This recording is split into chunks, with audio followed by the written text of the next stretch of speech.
Well, hey everyone, it's November already. This year has just absolutely flown by. I don't know about for you guys, but it sure did for us. Stats are out for October, and it's no secret that the market slowed down. Obviously, interest rates have risen significantly since the beginning of the year. Money was basically free to borrow up until the last few months, and so part of the government's plan to kind of control inflation was to rise those interest rates, and it is working.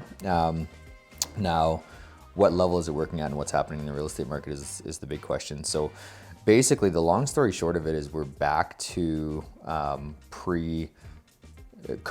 peak of COVID levels. So obviously in 2020, 2021, we're very, very, very, very busy. They were more than normal, both from a listing perspective and from a sales perspective.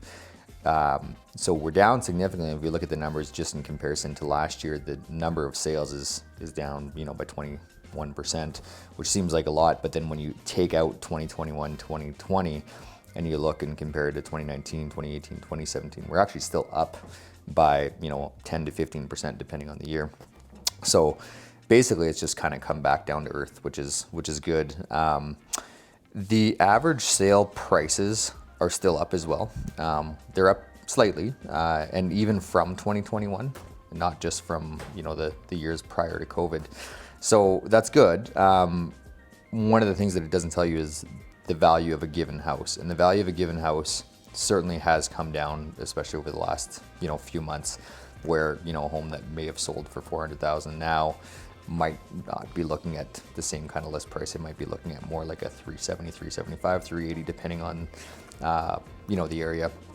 So what it tells you about the average sale price is that people are still spending the same amount, and with interest rates, it's supposed to affect the affordability.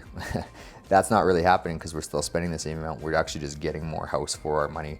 And supply and demand is starting to balance out. It's certainly not tipping way on the buyer side of the scale, but it definitely is there. And so that's why we're seeing prices come down competitively. What I think is going to happen over the winter is I believe we're going to see a little bit of a slower winter. I don't think it's going to be dead by any stretch. As we can see from the trends now, it's we're just back to normal levels. And I do suspect that Edmonton specifically is going to see some really strong numbers coming into the spring. We expect interest rates to start to come down a little bit. They're not going to come down drastically, but basically people are just going to start getting used to it. Alberta's economy is still bringing in a lot of jobs, and so there's it's affordable. There's a lot of reasons for people to be coming in.